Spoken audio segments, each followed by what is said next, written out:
கோரிக்காகவும் ஒரு நாள் தங்களோட வீட்டுல படுத்து தூங்கிக்கிட்டு இருந்தாங்க. அந்த சமயம் கோரிக்காகத்தோட அம்மா காலுக்காகத்தோட வீட்டுக்கு வந்தாங்க. கோரி கோரி, என்னடி விடிஞ்சு இவ்வளவு நேரம் ஆகுது, இன்னும் தூங்கிக்கிட்டு இருக்க? அம்மா குரல கேட்ட கோரிக்காகவும் உடனே எந்திரிச்சு உட்காருது. அம்மா வாங்கம்மா, என்ன திடீர்னு வந்திருக்கீங்க? காளிஜி சீக்கிரம் எழுந்திருங்க, எங்க அம்மா வந்திருக்காங்க பாருங்க, அவங்கள வாங்கன்னு கூப்பிடுங்க. வாங்கன்னு கூப்பிடலன்னா திரும்பி போயிடவா போறாங்க? அத்தை, என்ன இப்படி திடீர்னு வந்து நிக்கிறீங்க? நீங்க ரொம்ப அவசரமா வந்ததை பார்த்தா யாருக்கோ நேரம் சரியில்லைன்னு நினைக்கிறேன். என்னடி கோரி இது, மாப்பிள்ளை இப்படி பேசுறாரு? கல்யாணம் ஆன புதுசுல எப்படி இருந்தாரோ அப்படியேதான் இருக்காரு, கொஞ்சம் கூட மாறல. அம்மா, அவரு கிடக்குறாரு, விடுங்கம்மா. நீங்க ஏன் இப்படி ரொம்ப டல்லா இருக்கீங்க? உங்க உடம்புக்கு என்னாச்சு? கோரி, அத பத்தி பேசுறதுக்காக தான் நான் இவ்வளவு அவசரமா வந்திருக்கேன். நேத்து நான் என்னோட உடம்ப பருந்து டாக்டர் கிட்ட போய் செக் பண்ணேன். என்னோட உடம்பு ரொம்ப வீக்கா இருக்கான். பார்த்தா அப்படி தெரியலையே. மாப்பிள்ள, குறுக்க பேசாதீங்க. என்னோட உடம்பு பழையபடி ஆகணும்னா நிறைய மாத்திரை மருந்தெல்லாம் சாப்பிடணுமா, அதுக்கெல்லாம் நிறைய பணம் செலவாகும் போல இருக்கு. அதனால நான் நம்ம வீட்டுக்கு பக்கத்துல இருக்கிற நாட்டு வைத்தியரை போய் பார்த்தேன். அவர் என்ன சொன்னாருமா? பிறந்து 1 வருஷம் ஆன குழந்தை பறவைகளை பிடிச்சு சூப் வச்சு குடிச்சா போன தெம்பு ஒரே நாள்ல வந்துரும்னு சொல்றாரு. காலேஜி, என்ன பேசாம இருக்கீங்க? அம்மா சொல்றத காதுல வாங்குனீங்களா? உங்களுக்கு தெரிஞ்சு அப்படி ஏதாவது குழந்தைங்க நம்ம காட்டுல இருக்கா? இங்க பாரு கோரி, இந்த மாதிரி வேலையெல்லாம் என்னால பார்க்க முடியாது. எந்த பொருளையாவது யார் வீட்லயாவது போய் திருட சொல்றீங்களா? அதை செய்வேன். ஆனா அடுத்தவங்க குழந்தைங்களை என்னால கொல்ல முடியாது. நான் செய்வேன், எங்க அம்மாவுக்காக நான் எதையும் செய்வேன்.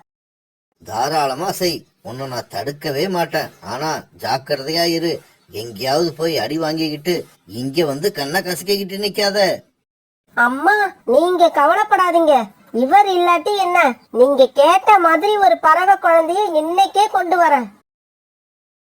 இப்படி சொன்ன கோரிக்காகவும் உடனே வெளியில பறந்து போச்சு. இப்படி போன கோரிக்காகவும் வீட்டுக்கும் பக்கத்துல இருந்த மரத்துல மறைஞ்சிருந்து சோனா குருவியோட வீட்டை கண்காணிக்க ஆரம்பிச்சது. இந்த சோனா குருவி வீட்டுல ஒரு குழந்தை இருக்கிறது தெரியும். சோனா இப்ப வீட்டுல இருக்கா என்னன்னு தான் தெரியல.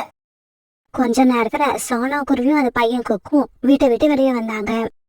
குக்கு அம்மா போய் நதியில தண்ணீர் குடிச்சிட்டு வர வரைக்கும் சமத்தா வீட்டுக்குள்ளேயே இருக்கணும். அம்மா அம்மா, வீட்டுக்குள்ள போய் உட்கார்ந்தா போர் அடிக்குது. நான் இப்படி வெளியிலேயே உட்கார்ந்து வேடிக்கை பார்த்துட்டு இருக்கேன். நீங்க சீக்கிரமா வந்துருங்க. இங்க பாரு குக்கு, நீ வெளியில உட்கார கூடாது, அது ரொம்ப ஆபத்து. இவங்க இப்படி பேசிக்கிட்டு இருக்க சமயத்துல புறா அங்க வந்தது. என்ன சோனா, அம்மாவும் பையனும் என்ன பேசிக்கிட்டு இருக்கீங்க? நான் போய் தண்ணி குடிச்சிட்டு வர வரைக்கும் வீட்டுக்குள்ள போய் உட்காருன்னு சொன்னேன். இவன் என்னடானா வெளியில தான் உட்காருவேன்னு அடம் பிடிக்கிறான். இதுதான் பிரச்சனையா? நீ போய் தண்ணி குடிச்சிட்டு வா, நான் அது வரைக்கும் குக்கு கூட இங்க உட்கார்ந்துருக்கேன். சே, இந்த புறா ஒரு 5 நிமிஷம் லேட்டா வந்திருக்க கூடாது. என்னோட வேலை ஈஸியா முடிஞ்சிருக்கும். இந்த புறாவால நமக்கு எப்பவுமே தொல்லைதான். இப்படி தனக்கு தானே பேசிக்கிட்ட கோரிக்காவும் பிறகு அங்க வந்து பறந்து போச்சு. பாரு மிட்டு, நீ வீட்லயே பத்திரமா இரு. அம்மா போய் ஏதாவது சாப்பிட பழம் கிடைக்குதான்னு பாத்துட்டு வரேன். அம்மா அம்மா, சீக்கிரமா வாங்க, எனக்கு ரொம்ப பசிக்குது. பிறகு ரீட்டா கிளி வீட்டை விட்டு வெளியே பறந்து போச்சு. ரீட்டா கிளி வீட்டுக்கு பக்கத்துல மறைஞ்சிருந்த கோரிக்காகவும் ரீட்டா கிளி வீட்டை விட்டு வெளியே போறத பார்த்துட்டு சந்தோஷமாயிடுச்சு. உடனே கோரிக்காவை ரீட்டா கிளி வீட்டு ஜன்னல் பக்கம் போச்சு. மிட்டு, உங்க அம்மா எங்க? சீக்கிரமா வந்து கதவை திறக்க சொல்லு. ஆண்டி, எங்க அம்மா சாப்பிட பழம் கிடைக்குதான்னு பார்க்க போயிருக்காங்க. அப்படியா? ஐயோ, இப்ப என்ன பண்றது? உன்னையும் உங்க அம்மாவையும் அழைச்சுக்கிட்டு போய் குல்ஃபி ஐஸ் வாங்கி தரலான்னு நினைச்சேன். இந்த சமயத்துல உங்க அம்மா வீட்ல இல்ல. ஆண்டி ஆண்டி, அம்மா வீட்ல இல்லன்னா என்ன, நான் இருக்கேன்ல, எனக்கு வாங்கி கொடுங்க. அப்ப ஒண்ணு பண்ணு, நீ என் கூட வந்து உங்க அம்மாவுக்கும் சேர்த்து 2 குல்ஃபி ஐஸ் வாங்கிட்டு வந்துரு. சரிங்க ஆண்டி, அப்படியே பண்றேன். இப்படி சொன்ன மிட்டு வாசல் கதவை திறந்துகிட்டு வீட்டை விட்டு வெளியே போனான். இப்படி வெளியில வந்த மிட்டுவை கூப்பிட்டுக்கிட்டு கோரிக்காவை ரொம்ப சந்தோஷமா தன்னோட வீட்டை நோக்கி பறக்க ஆரம்பிச்சது. இங்க பாரு மிட்டு, அங்க வந்து என்கிட்ட நிறைய குல்ஃபி ஐஸ் கேட்க கூடாது. நான் ரெண்டு தான் வாங்கி தருவேன். நீங்க 2 ஐஸ் வாங்கி கொடுங்க ஆண்டி, எனக்கு அது போதும். நானும் எங்க அம்மாவும் ஆளுக்கு ஒண்ணா சாப்பிடுவோம். கோரிக்காவும் மிட்டுவும் இப்படி பேசிக்கிட்டு போறத சோனா குருவி வீட்டு வாசல்ல உட்கார்ந்திருந்த புறா பாத்துருச்சு. மிட்டு எதுக்காக கோரிக்காக்கும் கூட பறந்து போறான்? புறா இப்படி யோசிச்சுக்கிட்டு இருக்கப்ப சோனா குருவியும் நதியில தண்ணீர் குடிச்சிட்டு வீட்டுக்கு திரும்பி வந்துடுச்சு. சோனா, மிட்டு கோரிக்காகத்து கூட தனியா பறந்து போறான். எனக்கு என்னவோ அது சரியா படல. புறாண்ணா, நீங்க சொல்றது சரிதான். அப்புறம் நாம அத பத்தி இங்கேயே உட்கார்ந்து பேசுறதை விட அவங்கள ஃபாலோ பண்ணி என்ன நடக்குதுன்னு பாக்கலாம். குக்கு, நீ நம்ம கூட்டுல உள்ள பள்ளமான பகுதியில போய் மறைஞ்சு உட்காந்துக்க. அம்மா கொஞ்சம் வெளியில போயிட்டு சீக்கிரமா வந்துடுறேன்.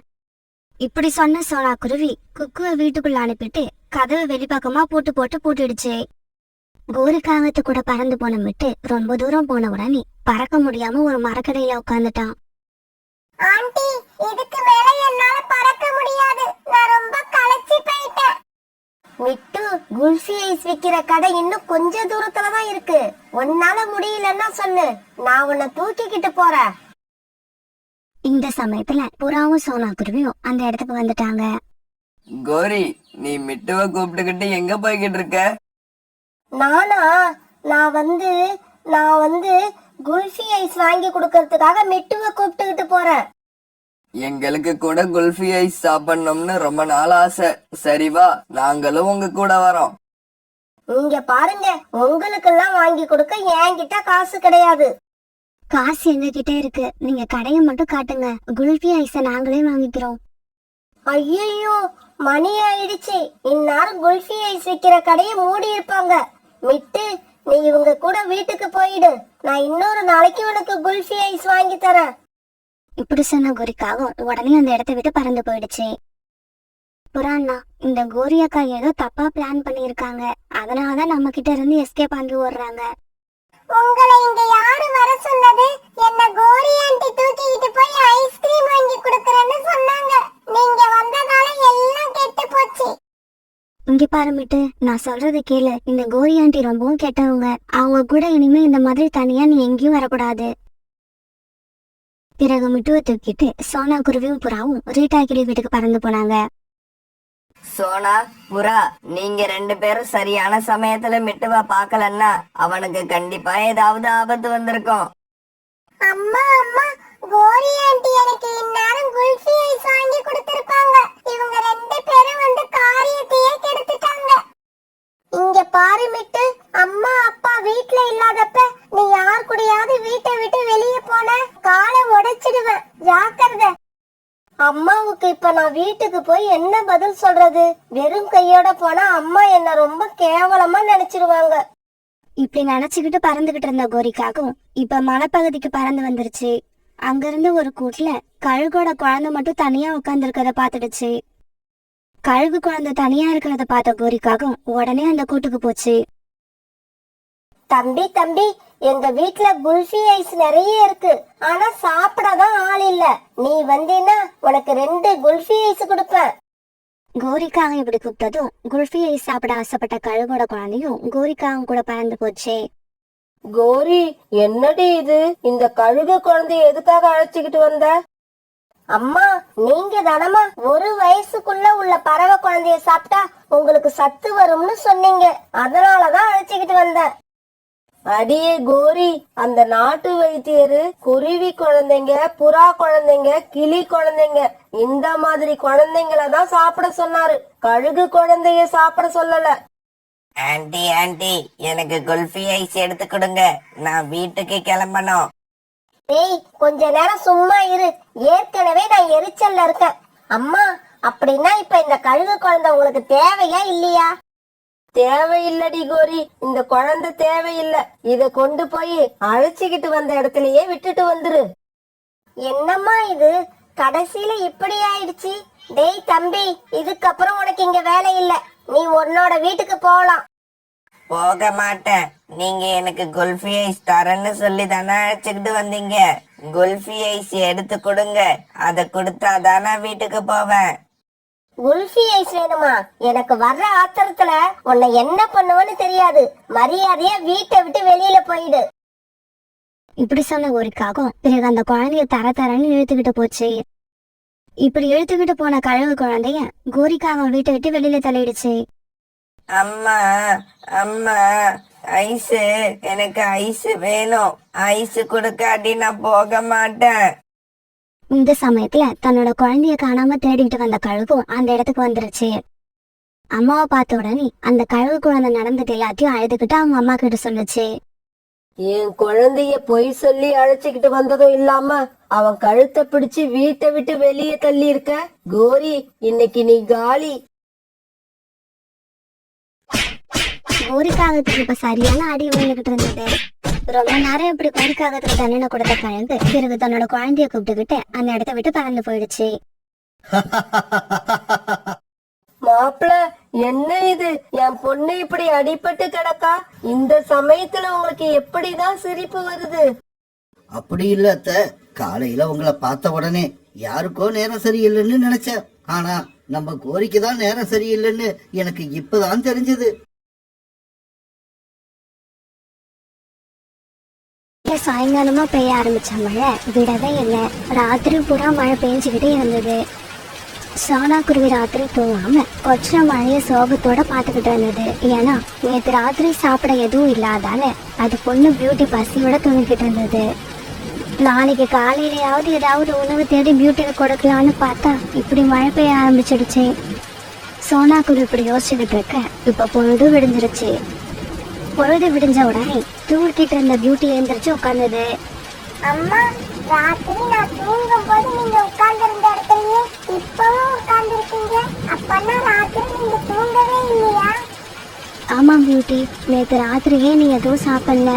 இந்த நிலைமையில இப்படி மழை பெஞ்சுக்கிட்டே இருந்தா உனக்கு எப்படி உணவு எடுத்துட்டு வருவேன்னு எனக்கு குழப்பமா இருக்கு. அம்மா, கவலைப்படாதீங்க, இன்னும் கொஞ்ச நேரத்துல மழை விட்டுடும். எனக்கு என்னமோ அப்படி தெரியல. மழை பெய்யற வேகத்தை பார்த்தா அது இன்னும் 2 நாளைக்கு விடாம பெய்யும்னு நினைக்கிறேன். இந்த சமயத்துல சோனா குருவி வீட்டுக்காரர் யாரோ தாத்தா சத்தம் கேட்டது.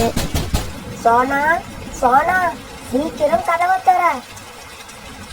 கோரிக்காகத்தோட சத்தம் கேட்ட உடனே சோனா குருவி கதவை திறந்துக்கிட்டு வெளியே வந்தது. சோனா, நாங்க 2 பேரும் உணவு தேடி வெளியில போறோம். நீயும் எங்க கூட வரியா? கோரி இப்படி கேட்ட உடனே சோனா குருவிக்கு ரொம்ப சந்தோஷமா ஆயிடுச்சு. கோரி அக்கா, இப்படி மழை பெஞ்சுக்கிட்டு இருக்க சமயத்துல எப்படி தனியா போறதுன்னு யோசிச்சுக்கிட்டு இருந்தேன். நல்ல வேளை நீங்க 2 பேரும் வந்தீங்க. ஆமா சோனா, இப்படி மழை பெய்யற காலத்துல தனியா உணவு தேட போறது ரொம்ப தப்பு. இப்படி நம்ம கூட்டமா போனாதான் ஒருத்தருக்கு ஆபத்து வந்தாலும் கூட வந்தவங்க உங்களுக்கு உதவி செய்வாங்க. பிறகு தன்னுடைய வீட்டுல இருந்த ஜன்னல் வழியா பியூட்டிய பார்த்த சோனா குருவி இப்படி சொல்லுச்சு. பியூட்டி, நான் கோரி ஆண்டி கூட உணவு தேட போறேன். நீ கதவை தாப்பால் போட்டுக்கிட்டு உள்ளே இரு. பிறகு சோனா குருவி காலுக்காகவும் கோரிக்காகவும் உணவு தேட பறந்து போனாங்க. மழை ரொம்ப வேகமா பெஞ்சுக்கிட்டு இருந்ததால இவங்களால வேகமா பறந்து போக முடியல. அதனால இவங்க 3 பேரும் நிதானமா பறந்து போய்கிட்டு இருந்தாங்க. இப்படி பறந்து போன இவங்க இப்போ ஒரு அடர்த்தியான காட்டுக்குள்ள வந்துட்டாங்க. இப்படி ரொம்ப தூரம் பறந்து வந்த இவங்க ஓய்வு எடுக்கிறதுக்காக ஒரு மாமரத்து கிளையில வந்து உட்கார்ந்தாங்க. அந்த மாமரத்துல உட்கார்ந்த உடனே சோனா குருவி கிளைகளுக்குள்ள மறைஞ்சிருந்த ஒரு மாம்பழத்தை பார்த்துருச்சு. உடனே சோனா குருவி அந்த மாம்பழத்தை பறிச்சு எடுத்துக்கிச்சு. கௌரி அக்கா, என்னோட குழந்தைக்கு உணவு கிடைச்சிருச்சு. இன்னும் சீக்கிரமாவே உங்களுக்கு உணவு கிடைச்சிரும்னு நினைக்கிறேன். அது எப்படி? இந்த மாம்பழம் எங்களோடது. அந்த பழத்தை எங்க கிட்ட கொடு. காணண்ணா, இந்த பழத்தை முதல்ல நான் தான் பார்த்தேன். இந்த மரத்துல இருந்து இதை பறிச்சதும் நான் தான். சோனா, நாங்க உன்னோட வீட்டுக்கு வந்து உன்னை அழைச்சிக்கிட்டு வந்ததாலதான் நீ இந்த பழத்தை பார்த்த. ஒருவேளை நீ தனியா வந்திருந்தா இந்த பழத்தை பார்த்தே இருக்க மாட்ட. அதனால இந்த பழம் எங்களுக்கு தான் சொந்தம். அதை எங்க கிட்ட கொடுத்துடு. கௌரி அக்கா, சொன்னா கேளுங்க. பியூட்டி நேற்று ராத்திரில இருந்து பட்னியா இருக்கா. இதை நான் அவளுக்காக தான் எடுத்துட்டு போறேன். காலுஜி, சோனா குருவி கிட்ட நம்ம வாயால கேட்டா கொடுக்காது, இடுங்கி எடுத்துக்கிட்டாதான் உண்டு. இப்படி சொன்ன கோரிக்காக அந்த மாம்பழத்தை தான் பக்கம் இழுத்துக்குச்சு. கோரி, மாம்பழம் நம்ம கிட்ட வந்ததுக்கு அப்புறம் நமக்கு இங்க என்ன வேலை? சீக்கிரம் கிளம்பு, நாம வீட்டுக்கு போகலாம். காரணம் என்ன கோரி அக்கா, மாம்பழத்தை என்கிட்ட இருந்து நீங்க எடுத்துக்கிட்டீங்க, பரவாயில்ல, அதை நீங்களே வச்சுக்கோங்க. எனக்கு வேற ஏதாவது உணவு கிடைக்கிற வரைக்குமாவது என் கூட இருங்க. மாம்பழம் கிடைச்சதுக்கு அப்புறம் உன் பின்னால சுத்திக்கிட்டு இருக்க நாங்க ஒண்ணும் முட்டாள் இல்ல. இப்படி சொன்ன காங்கள் பிறகு சோனா குருவியை தனியா விட்டுட்டு அவங்க இருந்து பறந்து போயிட்டாங்க.